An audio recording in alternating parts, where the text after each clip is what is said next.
Welcome to the Brighteye European Edtech Tour, this afternoon visiting Italy. We'll dive into fundraising for the Italian edtechs and are very happy to be joined by Riccarda Zezza of LiveFeed and Andrea Chirolli from Futura on the startup side, and by Enrico Poli from Zanichelli Venture and Giuseppe Donvito of P101 Venture for the VC view. All hosted by Alex Birolatzis, partner at Brighteye.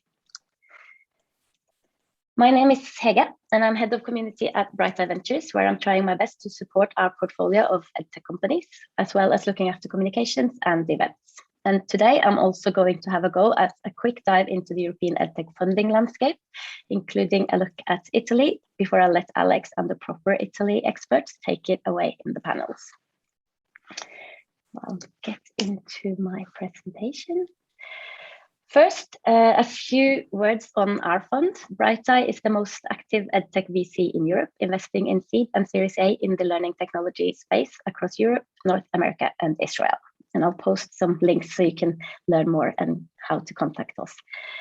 This is the 9th stop on the European tour this year. We've been monitoring the edtech activity in Europe throughout the year, and we've seen significant increases in funding as we've gone along. I'm a bit too soon here. So even with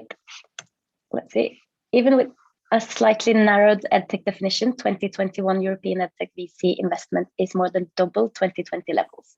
The $711 million in 2020 has been blasted out of the park by the 1.8 billion raised thus far in 2021. If we see if we see a similar end to the year in 2021, as we did in 2020, then we would expect levels to triple. The 1.8 billion running total represents 26x growth in investment since 2014. This investment has been raised across 222 transactions, which interestingly means that we can expect to see a similar total deal count in 2021 compared to 2020, where we saw 237 altogether. So more funding and a similar number of deals means that the average deal size is, The average deal size is increasing after a period of relatively consistent levels. The average deal size thus far in 2021 is close to 3x the 2020 level, including all rounds of all sizes, including seed. On the distribution of round size, there is a relative consistency in deal count across the 10 million plus ranges, which shows some positive signs of maturity in the market. Indeed, 21% of 2021 deals are therefore over $10 million. The pipeline for further large rounds in 2022 looks promising, given that 49% of deals thus far in 2021 has been in the $1 to $10 million range.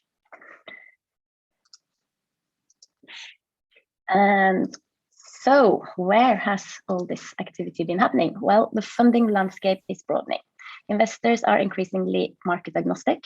For the first time, Austria, Denmark, and the Netherlands take a place in the top set of countries, regions by total funding, driven by large rounds by companies headquartered in these markets. GoStudent in Austria, Labster in Denmark, and StuDocu in the Netherlands. This graphic, therefore, is more a representation of where the biggest rounds have taken place rather than where the most activity has occurred. The only market that bucks this trend is the UK, where only one company has raised more than $50 million this year.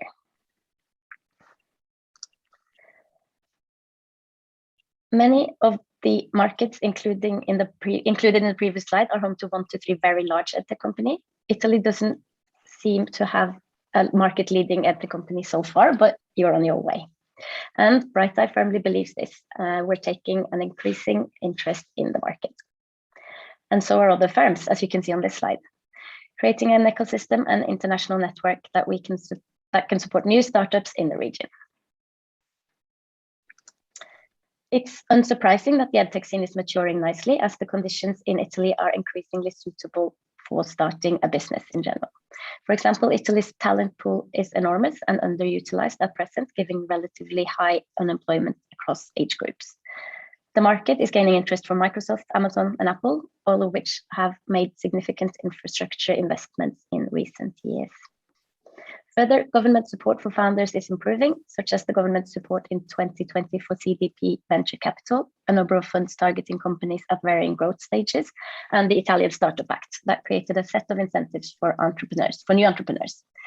Italy's startups are also well spread across the country's major cities, including hubs in Turin, Bologna, Naples, Palermo, Milan, and of course Rome, which is home to more than 20 incubators and accelerators, covering a range of themes. All of this is leading to increasing VC investments in the market from both domestic and international investors, in part sparked by the presence of many successful Italian entrepreneurs spread across Europe and North America. So with favorable and improving conditions like these in a good number of European markets and increasing recognition, it's unsurprising that we're seeing larger rounds and higher valuations.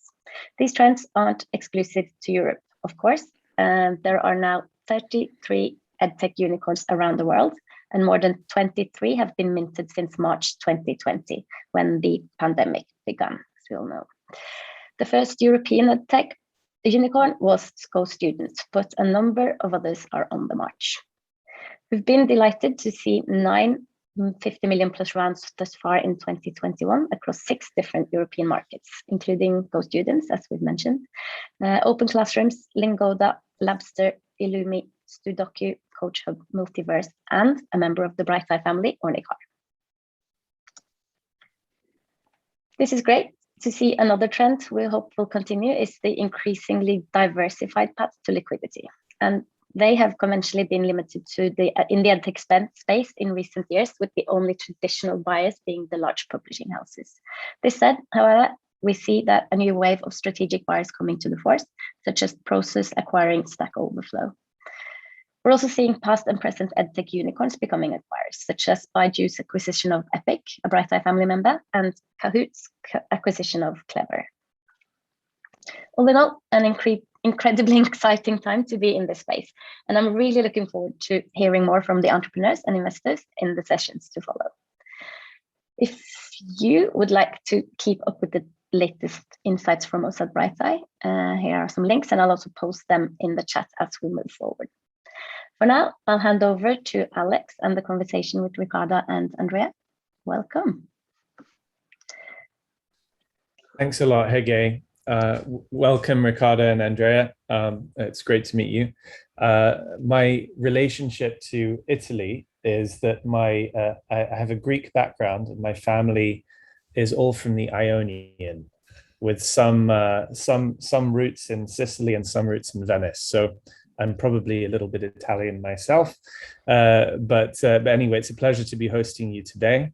I think what would be great is just to start off, if you could, by briefly introducing yourselves and your companies, and then we can sort of quiz you a little bit on the local scene and trends that you see. So I'd love to start with you, Riccarda, and welcome, and please say a few words about yourself, and then we can move to you, Andrea.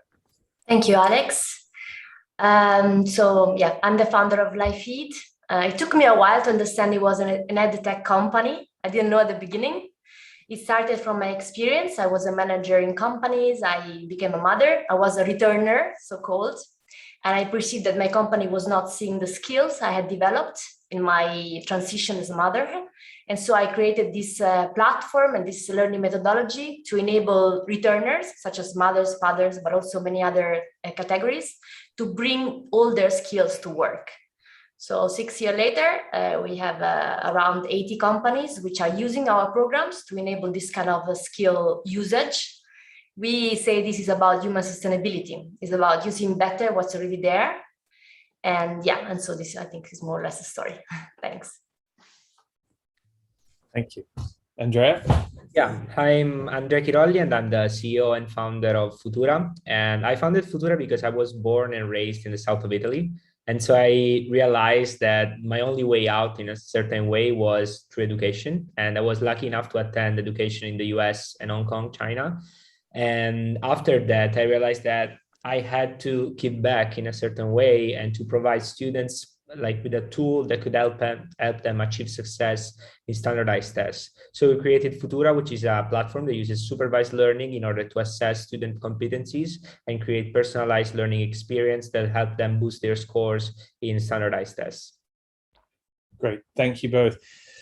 So I'll sort of ask a general question about Italy, but then also about yourselves and your companies and sort of how you see yourselves evolving outside of your local markets. But for starters, what do you think the current state of digital learning is in Italy? So if you had to sort of give an assessment around the state of digital learning, not only in corporates, but in high schools and preschools, is there sufficient infrastructure? Is there willingness to utilize the tools? Is there a knowledge around utilizing the tools, both in corporates and in educational institutions? Perhaps we can start with you, Andrea, and then we can move to Riccarda. Yeah, so I can talk from the perspective of both a student and as an entrepreneur in the consumer side of the business. And I think that Italy was had a complete shift due to COVID. I mean, as almost all the countries in Europe had, but at the same time, the country is still really back in terms of innovating in the educational space, because we still like to go to class and we don't really appreciate the added value that using a technology in learning can have. So I believe that as a country, we still have a long road ahead of us, but at the same time, we are moving the first steps in this road. And so it's a really good starting point.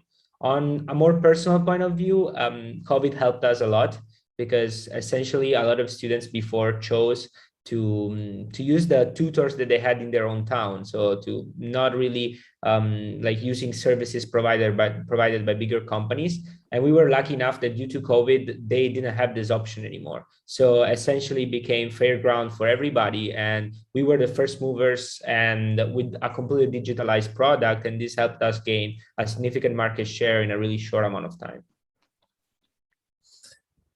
And just to sort of dig a little bit deeper into that. So obviously, you're talking about adoption in times of crisis when schools by and large are not open. What do you see happening when things get fully back to normal? And how do you see yourselves sort of being affected by that? Do you see continued growth? Do you see growth sort of plateauing? What do you see? I mean, I honestly see continued growth. We are like 4 per the amount of students that we had last year in this period, even though this year schools are open. So essentially, like, this is the perfect case to explain. And I think that the background of this is that students realize that online education can also be high quality education and not only low quality education as they thought before. And so by realizing this, they tend to choose more online services because they don't want to rely on what their city have to offer. So if they can enjoy better experiences online, why not? And so this is helping us boost our sales and grow even more, even though the pandemic is almost over in Italy, if we want to define that in this way on a more like high school point of view, because schools are open again. So I think that like tech is here to stay and online learning is here to stay in Italy, and it will just be something that goes together with traditional education. Great. So essentially you're saying that sort of barriers to adoption were lowered through COVID, and you see growth continuing because that's happened. And Riccarda, in your case, as I understand it, you're focused more on corporates. Obviously, if you're focusing on helping people on their return to work, that's also very relevant to the sort of post-COVID landscape. Could you comment, first of all, again, related to the question we just asked, how you see corporate learning in Italy, again, willingness to adopt and also what things are already in place typically, and then also kind of how you've experienced this sort of post-COVID world in Italy, and whether that's helped you to roll out your product. Yes. So I think there was a very fast adoption of pre-existing opportunities. So most of the technologies that have been used in corporate trainings in this couple of years were already there, but we have been forced to use them. So this, of course, it's an opportunity, but at the same time, I think the big risk we are seeing now is that on one hand, there is an overload. So people are now have been doing everything online, and there's an overload also in the offering. And the offering has been pretty basic, like it was just about bringing online what used to be offline. So, and this, I think it's a risk, because that's not what we mean when we say education technology. There is more. There is the possibility of changing the play field, of changing behaviors, of increasing the opportunities of learning through technology by changing. So because we did it in an emergency way, we took the fastest route. Most companies just went online in a very simple way, and there was no learning, no real learning, but there was overload. So now what we're seeing in companies is that they have seen the value of the offline part of learning, and they've seen how this was missing, the collaboration, the meeting between people, and they're trying to step back into classrooms to cover that part.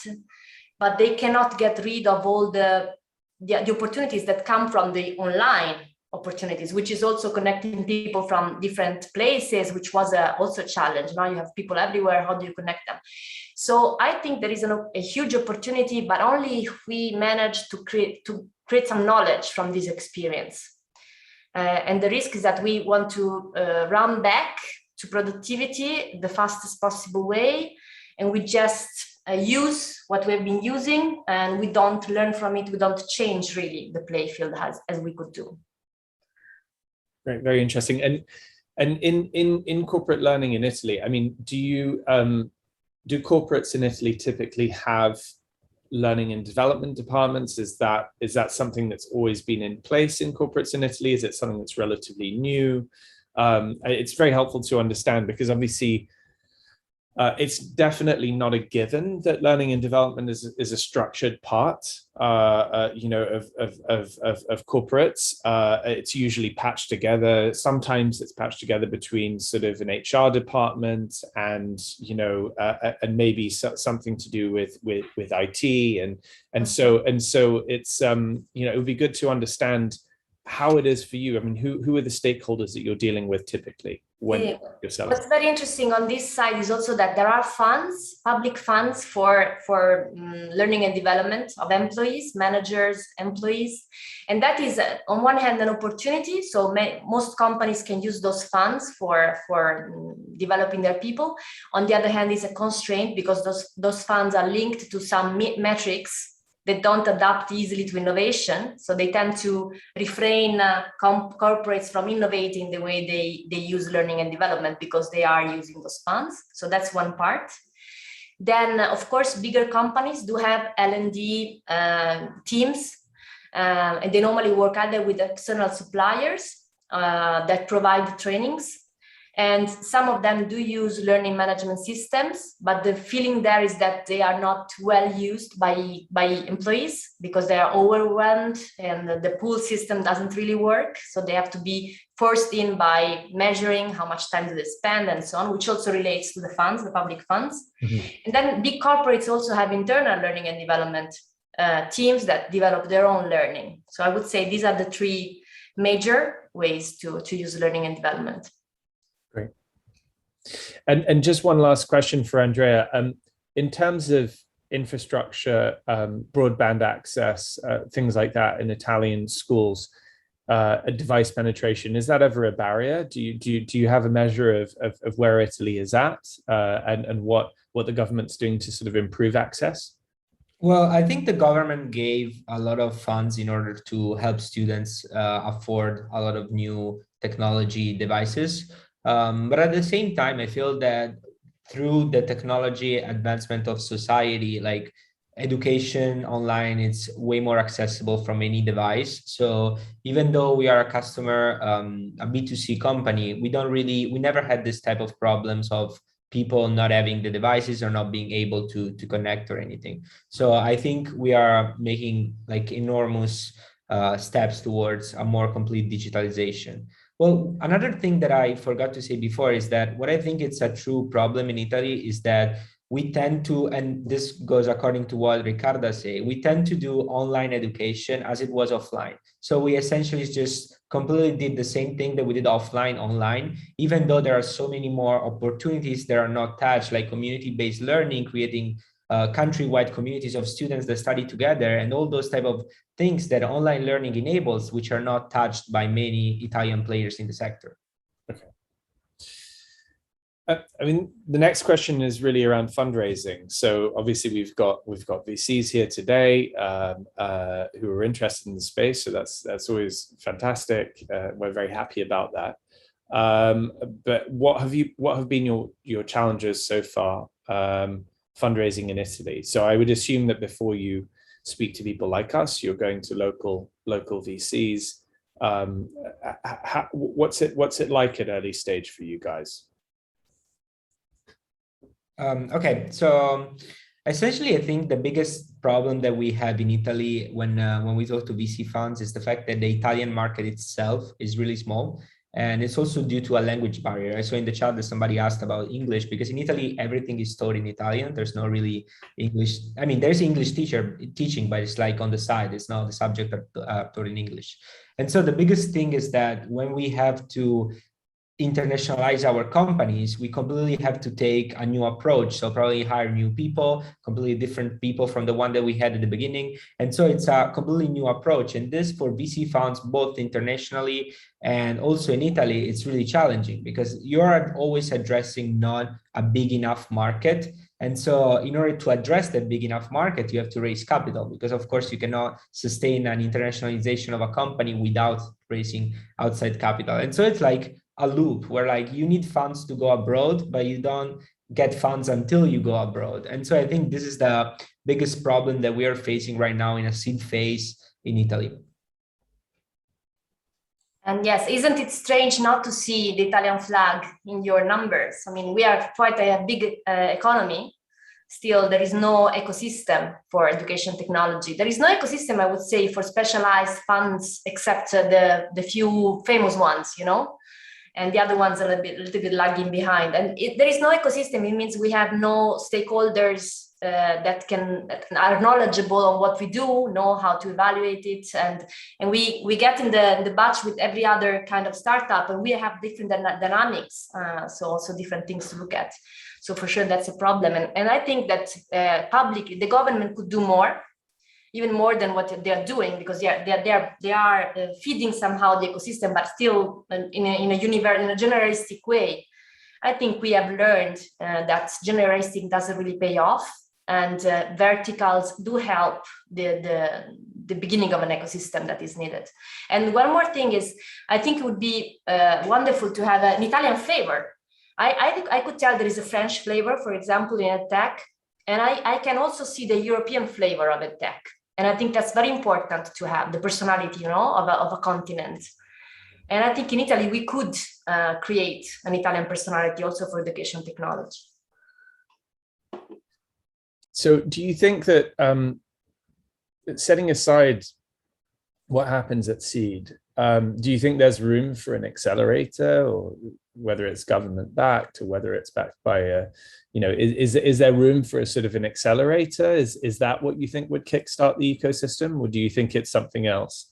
I mean, obviously, just to sort of give you a bit of context for the question, when we started back in 2017 in Paris, the first accelerator, sort of learning tech accelerator, which was started by Svenja Busson, had just launched, and it was sort of very, very early stage. And that was really just this idea that there was a place for people to meet and discuss. In Greece, you know, where our friends at Marathon were very much at the beginning of the Greek tech ecosystem, let alone the Greek edtech ecosystem, but they also invest a lot in edtech companies. There were coffee meetups, you know, initially just to sort of build a sense of community among entrepreneurs. What do you think is needed to sort of kickstart that ecosystem in Italy? Do you think it's something small? Do you think it's something big? I think you mentioned the accelerator in France. I didn't know there was one, but I could tell that there is I can see the results. So I guess that if in some other country it worked like this, it works. I think that needs to be a commitment, a will, let's say, that to make this happen, which also means not only accelerating the startups, but also the investors, the VCs should be trained on what it means, and they should have a reason to be interested in this kind of ecosystem. I don't see that much interest in Italy also on the capital side. So it would be good to know how it worked in other countries and copy. I'm a fan of not inventing every time everything anew, but learning from others. So yeah. Great. Yeah. I had a couple of questions around, you know, what excites you about the future of call it the European sort of edtech scene, because I think that, you know, perhaps it's a little bit early to ask specifically about the Italian edtech scene, but maybe we can reframe the question, which is, what do you think? You said, you know, you mentioned an Italian flavor.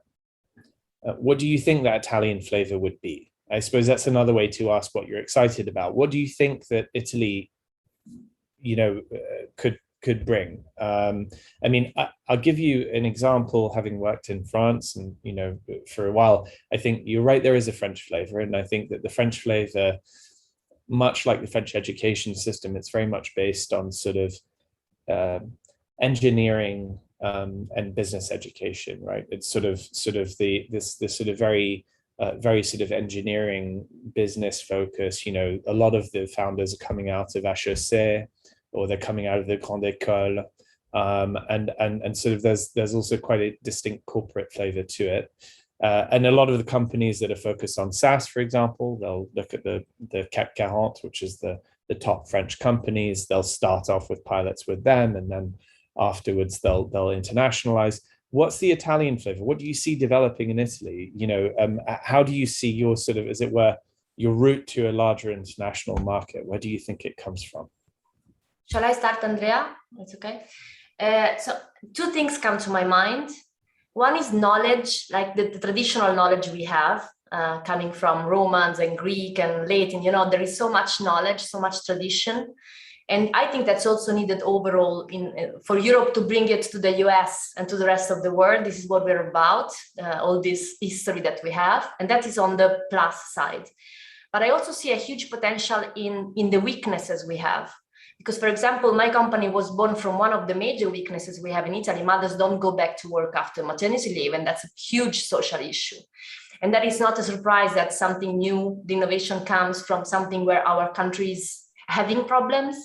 And in that sense, I think a lot of our startups and innovations are growth from our own problems. And that's also a flavor that we can have by turning the problem into an opportunity. And there are clear immigrants, women, you name it, there are quite a few on which we could deliver innovation. Yeah, also all the question about the southern part of the country, southern Italy, which is really like can benefit a lot from development of education. Well, additionally to that, I think that as Italians, we have a really holistic approach to life. Like we tend to have this really good work-life balance. And I think that in EdTech, what we can bring to the scene is a more customer-centric approach to our students. So try to create a more customer-centric startup, a more customer-centric companies, which tend to put the student at the center of it. So it's not just a technology company, but a technology company that evolves around the experience that everybody that interacts with the company has. And it's something that we try to do on our own. And I believe like that's something that could benefit the whole ecosystem. Like if we tend to focus a lot on our clients and try to provide the highest value possible, not only in terms of results, but also in terms of experience, there could be something really Italian to bring to the ecosystem and an Italian flavor to the edtech scene in a certain way. Oh, that's great. And great insights there. So, I mean, the last question I have, and then we'll go from some of the questions from the audience, is what do you see happening in edtech in the next 5 to 10 years? And you can talk about it on an Italian basis, but also on a Europe-wide basis, if you like. Okay, you want? Yeah, I can start. Well, I think that the edtech space, the edtech ecosystem is just at the very beginning, especially in Italy. We are literally moving the first step. So I see an explosion of edtech, but an explosion in a different way from what we're used to see as an Italian edtech company, because we're used to see, as I said before, companies that only put online what they did offline. What I think could truly make a difference in the next 5 to 10 years is using the fullest capacity of technology in order to improve drastically the educational experience that people have. So for example, I was born and raised in the South. Could we create something that provide to people in the South the same experience that students in Milan or Rome, in those big cities, have? So I think this could truly make a difference if we are able to create something that connects the country on an educational side and brings everybody together in order to improve the generation of students that we currently have. Let me say, I believe that I hope I will see at least as much capital as it is going into fintech, going to edtech, because I think we need it. We need at least as much education as much as finance, if not more, possibly, because this is about how we live and use the money, not just about how we spend it. And so I have this dream, and I think that the direction anyhow is the direction of breaking boundaries. On one hand, it will be strange. It's already quite strange to separate education from education technology, because all education can be empowered and enabled by technology, and technology should just be a layer that enables education overall. So probably the more we break this boundary, the better, also mentally. And the other one is about intersectionalities, like when you touch education, you're also touching well-being, you're also touching other sectors. And sometimes it's difficult to differentiate. Is this impact? Is this wealth? Is this health? Is this education? So the more this is the same in governments, when you try to speak to a person only on the family side or the working side, you're always making a strange separation. So the more we can find spots of intersectionality, the better also for the overall development. Thank you both. And it's interesting in what you're saying, Andrea, that, of course, in the Risorgimento, one of the biggest challenges was actually getting Southern Italians to speak the pure Northern Italian. And that was obviously Garibaldi's big project, was educating everyone in Italy in the right way to speak Italian in the right way.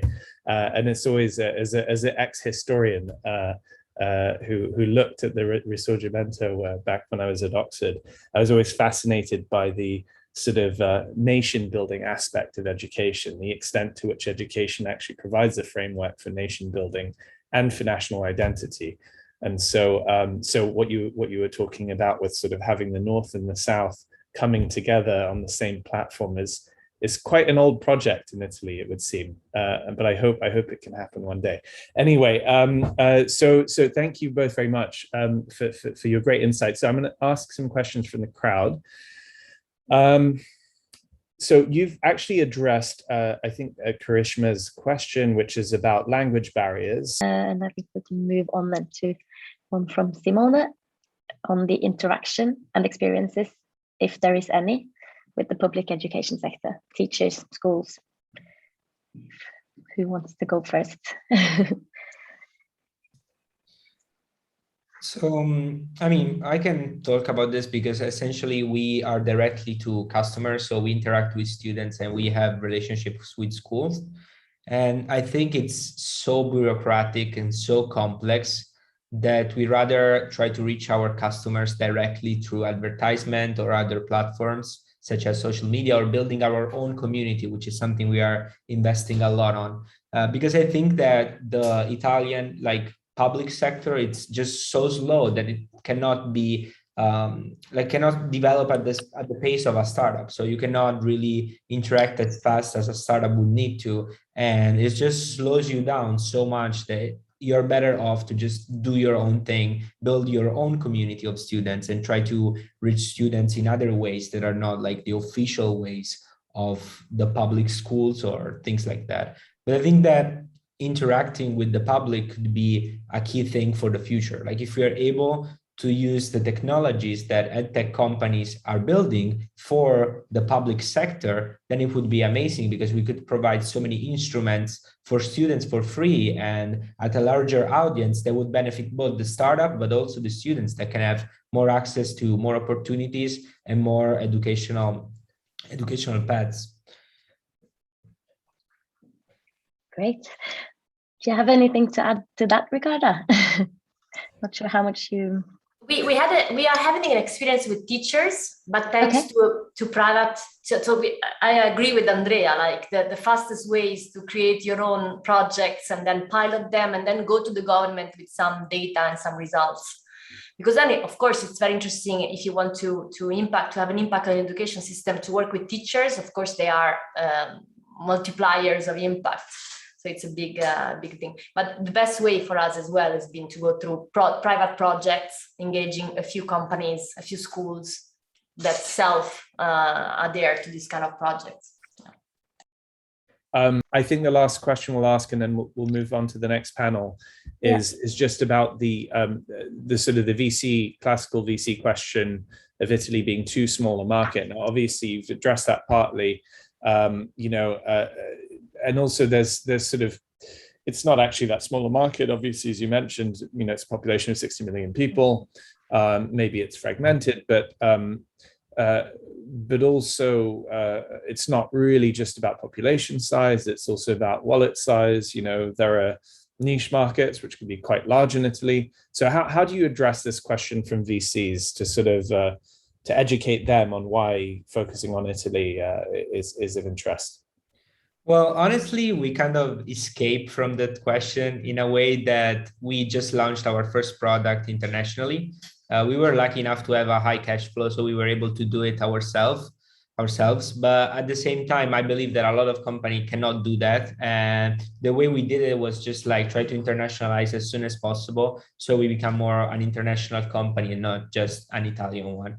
And because it's what a lot of investors asked us, so to prove that we were able to execute also on an international level. And so a couple of weeks ago we launched internationally, so we're getting the first metrics going on, and I'm pretty excited about that. So of course, going international is showing you have international users, international customers is a best way. We do that as well. And the other thing we say is that if we did it in Italy, we can do it everywhere. So it's a good way to, if we made it happen here, I think we can do it really everywhere. Great. Well, listen, thank you so much both for your time and your great responses, and we look forward to continuing discussions with both of you over time, and hopefully supporting the Italian edtech ecosystem of entrepreneurs as we go forward.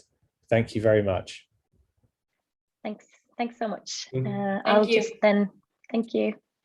I'll welcome Enrico and Giuseppe onto the stage, and we can continue with the VC view. So welcome to you both. Thank you so much for being here.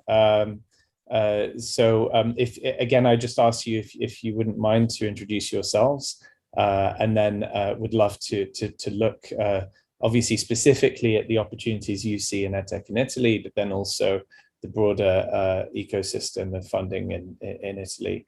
Yes, please, if you could start, Giuseppe first, and then we can move on to Enrico. Thank you very much.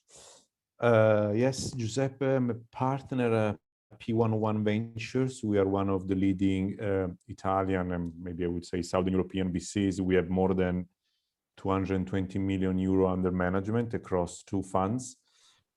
We invest into what we call the digital and information technology sector. So we range from B2B to B2C.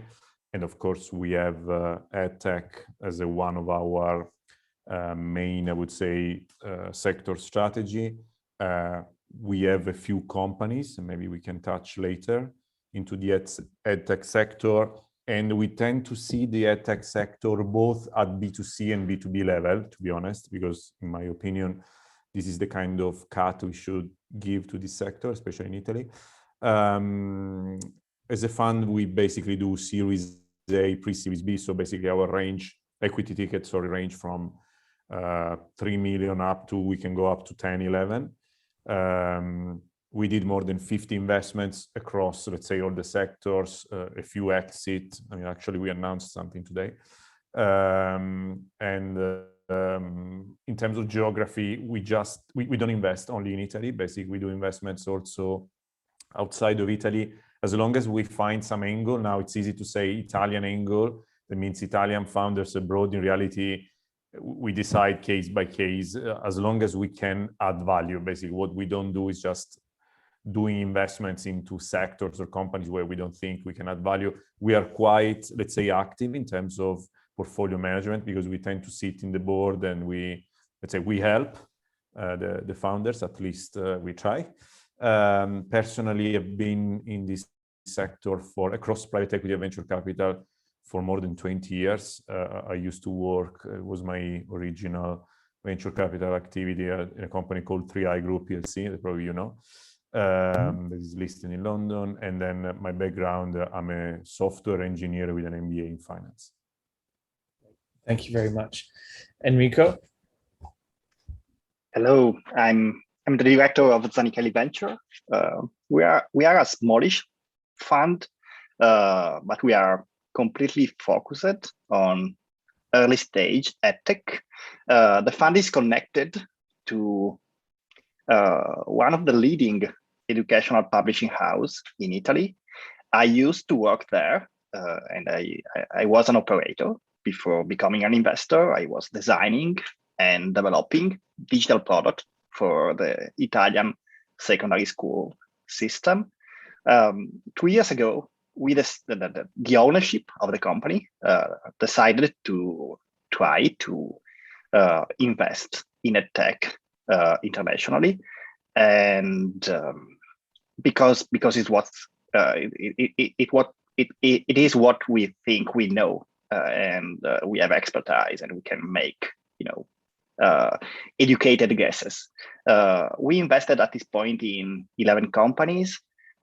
We are not super active. We at this point, our goal is to probably make 4, 5, 6 investments each year. I think we will be growing at some point, but at this point, yeah, this is the goal. Average ticket size is around 250K. We didn't invest in an Italian company yet. I hope that it will happen soon. But I think one of the added value that we can provide, and of course we talk to a lot of Italian companies. I think we got in touch with 150 Italian edtech companies in the last 3 years. So it's a lot. One value that we can add is getting them in touch if there is the need with the international scene and what international VC will expect from them. So we are learning that by investing outside, and we want to bring back this experience in Italy. Great, thank you very much. So, and this is for both of you. What have you seen happening over the last 3 or 4 years in edtech in Italy? Obviously, we were speaking about France before. We've seen over the last 5 years, France going from virtually no edtech investment to more than 250 million a year in investment. What have you seen happening in Italy? I know it's very early stages, but what developments? You want me to start? Sure. Yeah, I mean, it's given I have a certain age, some experience, it's funny to see. I mean, I would probably try to enlarge this conversation, Alex, because I think it's the same conversation that I had in the last years on other subsectors about Italy. The reality is also, because I sit in the board of the main Italian venture capital association, is the same concept as we see in other sectors. So basically, Italy had like 8-9 years gap between 2004 and 2012 in terms of VC in general. So everything is restarting. It's doing in the right direction. As you can imagine, they restarted just typical, on the consumer side, like e-commerce marketplace. Then it's a little bit fading. Then you go, it's a typical pattern into B2B. Then you start the deep tech, and then you have some subsector like, edtech or prop tech that, they start to come out. So there is let's say, some interesting movement, let's call it this way. We as well, in the last 3 years, like Enrico, I was looking at the deal flow. We probably looked into like 120 edtech companies.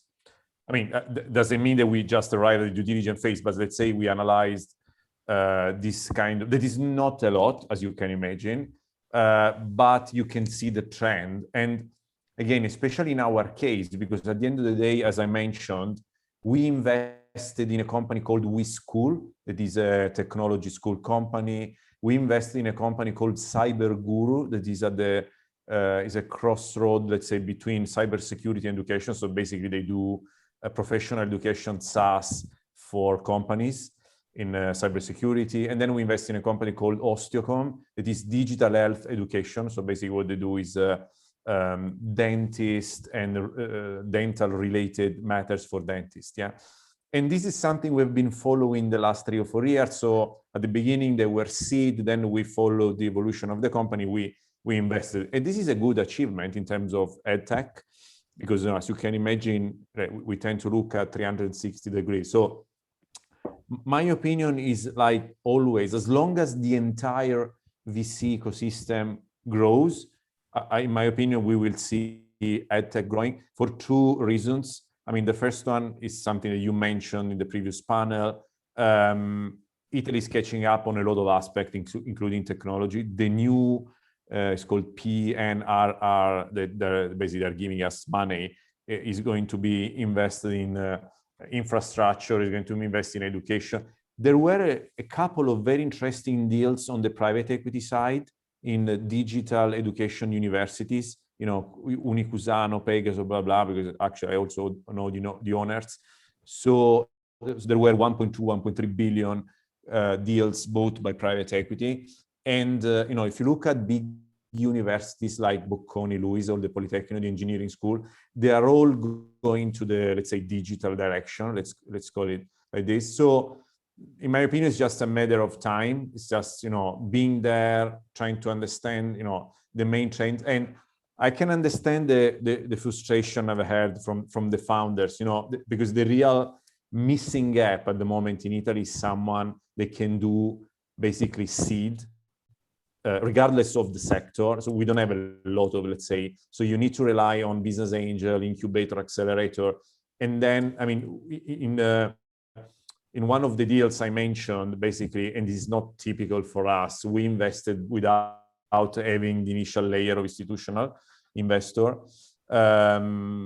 So I can understand this is probably the missing point, but I have the feeling the Italian Sovereign Wealth Fund, CDP, they already set up a small incubator on the edtech side, something like 2 million, 3 million, I think. And I heard that there were other, let's say, initiatives like this. So really short, my feeling is that the situation will get significantly better and interesting.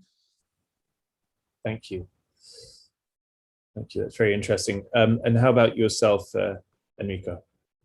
Yeah, and of course, I'm a newcomer. I'm a junior, so I don't have the expertise of Giuseppe. But I really agree with them. And as you were talking with the founders in the first panel, there was this issue about what do we need to kickstart the Italian ecosystem, and I think that we know that to kickstart an ecosystem is never one single factor. So an ecosystem is a bit of a flywheel, and it only starts spinning, when every piece of the flywheel is in place. What I've been seeing in the last 3 years is more and more of these pieces are falling into place. And it's, as Giuseppe was mentioning a couple of, there is already an accelerator that they are starting operation in the 1st of December. It's called Futura, and it's funded by as Giuseppe said, by GDP, the sovereign fund. Another one will be born soon. I think, of course, from the point of view of the founders, the problem, what is missing is often the fund and the financing, and of course, from the point of view of the funds, sometimes what is missing is the founders. So founders that are at the level of what we see internationally, founders that a fund can feel confident has the tools and the attitudes necessary to get to his vision or her vision. And then I think so again, it's a case in which it's the chicken and egg as in many situations, but I think that we are getting closer. So I'm seeing more and more Italian founders that are just as good, and they know what VC are looking for. They are entrepreneurial, they are international, and I think we are closing the gap. And this accelerator has a very important role to play in helping to, because again, entrepreneurship is a practice. You only learn to be an entrepreneur by staying close and looking at other founders and entrepreneurs that made it. And I think the accelerator will accelerate that process. Great. I mean, I think one of the things that has happened in in other ecosystems as they evolve is that obviously valuations start to change once you start to have precedents, of companies getting to significant scale. And that could be, more generally, Italian companies reaching unicorn valuations, and that could sort of feed down into sort of sectoral areas. But what that also does is it also encourages investors to invest earlier in order to sort of benefit from low valuations and increase their ownership stakes. Do you see that happening over the next few years in Italy, as it has in other, or is it relatively still sort of virgin ground, as it were, and that's not a consideration yet? And I'm not talking just about edtech, I suppose. I'm talking in a broader sense. No, I mean, from the edtech side, I would definitely say no, it's too early. We're not seeing, I mean, even including the deals we did, and yes, of course, the companies are growing. So it's obvious that I'm going to claim a better valuation later, but we are not seeing anything, let's call it stupid, yeah, because at a certain point it's becoming a little bit stupid. On other sectors, especially on the fintech side, because this is the real booming, maybe yes, sometimes, but as we always say also to other international investors, I mean, actually, in one of the edtech companies, the Cyber Guru one, we also brought in a Spanish VC, and one of the reasons why they invested was also, apart from the, let's say, quality of the company, because I think in Italy still, let's call it, I wouldn't say cheap, but it's a normal market in terms of valuation. I have the feeling that the more, let's say, liquidity, because it's coming, will come into Italy. And we are seeing also, especially in our portfolio, several US VCs. They call us basically every week. That means that, over there, of course, there is some inflation in terms of pricing and evaluation. So maybe they are seeing some interesting opportunities here. And I think this is the real case. In my opinion, we have, let's say, quite interesting and valuable founders. They are growing. I agree with Enrico. Unfortunately, it's a chicken and egg, but this is the essence of VC. But the quality of the founders is massively improving compared, I restarted venture capital 8 years ago, and to be honest with you, it was not the same. Yeah, sometimes I had to create teams from scratch. So it's improving. And on the other side, I think it's still, let's say, affordable. Now, of course, all of you know that, the more money you put into a company, the more it's just a matter of dilution more than real valuation. So you need to balance everything at the end of the day. But yeah, it's quite reasonable at the moment. Enrico, do you have anything to add to that?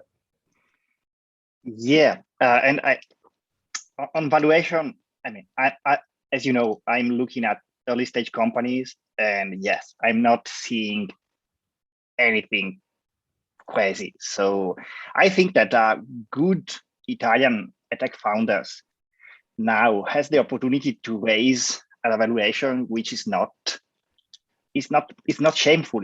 It's at the same level than a good edtech entrepreneurs anywhere else in the world.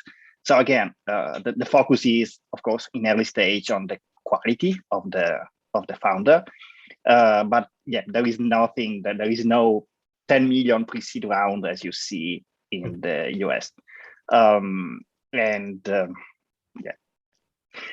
Yes, and I think it's worth saying that I think that the quality of entrepreneurs is improving because more and more people, because of the internet, because of edtech, because of YC School or Coursera or are getting access to entrepreneurial education. And they learn English, and they are in touch with different cultures and attitudes, and so this is obvious. Basically, I think that the big changes that we are seeing in edtech are also what contributing to improve our local ecosystem is much less elite, being able to get in touch with the Silicon Valley, state of mind. Great, thank you. And we're running a bit short on time, so I'll have one question from the crowd, which I think is a good one, from Matteo. It's about paths to liquidity and exits. That Italy seems to lag behind other developed countries in IPOs and also M&As, and so. Obviously, I don't claim to have a lot of knowledge about the local ecosystem in this regard. Could you briefly comment on that and whether that is a hindrance to the Italian tech ecosystem writ large? Because obviously edtech is too nascent, I believe, in Italy right now to specifically address the edtech subject here. I can start, Alex, also because we have a track record. I mean, yes and no. The reality is, in my opinion, the M&A and the IPO will follow the evolution of the VC side. Also because there is a big transformation now. The Italian Stock Exchange merged with the Euronext growth, so I think there will be more access. So of course, these guys is not developed country. I think, in my opinion, the comparison is between Europe and the US. The reality is there, and we have years, let's say, behind these people. So, whereas in terms of M&A or exit, it's not. I mean, it's as long as you are. My big pain point here is sometimes founders and VC, they need to speak, they need to talk and agree about exit since the beginning. Exit is not something that one day you wake up and say, okay, let's do an exit. It's something you need to prepare. And this is cultural, so it's improving. On a couple of our edtech portfolio companies, I'm not joking, we already received 2 offers each. And of course, we will refuse.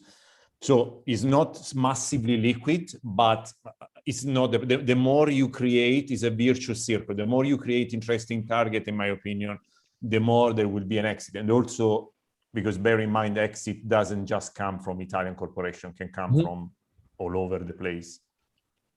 Great. And Zanichelli, obviously being a corporate that's somewhat in the space, a more traditional corporate, are there any plans for Zanichelli to acquire any edtech companies, Italian-based edtech companies? It could happen. It's surely something that we are thinking of in the medium to long term. One of the we tend to to move like a financial VC as much as possible, as much as our small size allow us. But I think the main medium to long-term strategic objective is to move to different education markets. At this point, the publishing house is very focused on one single secondary school market, and the opportunity for us is to open up other business opportunities. So sure, and I agree with. I mean, it's super important because when founders do their exit, they can give back to the ecosystem. They can be. Probably founders are among the best angel investors that you can have, especially if they went all the way to an exit. And the other way, I think we should celebrate even if they in Italy. I don't know if Giuseppe agrees, but sometime when an Italian startup get bought by a foreign company, we say we don't like it a lot. I think, I mean, any exit is good. Of course, if it's an Italian company, we are happy. But I think we should get in the mindset that we should celebrate an exit, even if it's from a big corporate, a multinational, some company from abroad. It's part of the game, and it's what will contribute most to create a thriving ecosystem also here in Italy. Well, listen, thank you very much to both of you for your time today. Thank you so much to the entrepreneurs for taking time to speak with us. I know you're all very busy, and I look forward, and we at Brighteye look forward to continuing the discussion with all of you and to staying in touch. And we look forward to seeing how the Italian edtech ecosystem evolves over time and supporting you all in whatever capacity we can. To help that evolve. So thank you for your time. Thanks for being here today. Thank you to the audience for your questions, and have a great afternoon. Thank you. Thank you. And thanks, Alex, for hosting. Thanks, everyone.